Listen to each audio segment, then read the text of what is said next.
Even though I didn't have any recollection of anything happening to me as a child, I had all of the symptoms. And so I called my mom, and the only thing I could think of is that something had happened to me at a school when I was very young. And I called my mom, and the minute that I brought it up,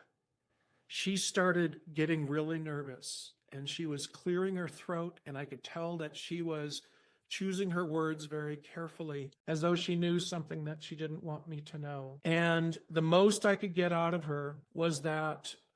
she decided to pull me out of the school one day when I was shaking and screaming so bad when she tried to drop me off, that she had to take me home again. And fast forward a couple of decades, and I'm going through a doctoral program in clinical psychology, and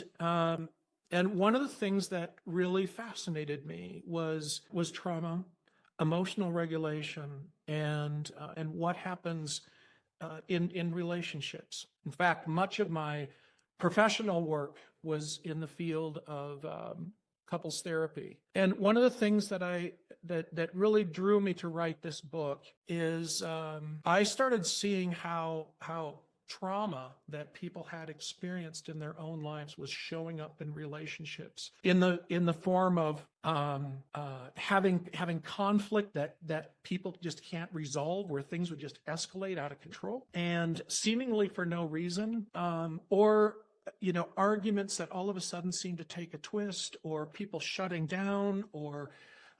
becoming extremely angry and aggressive, like disproportionate to the circumstances. And so the goal of this seminar, or the goal of this mini workshop, is to explore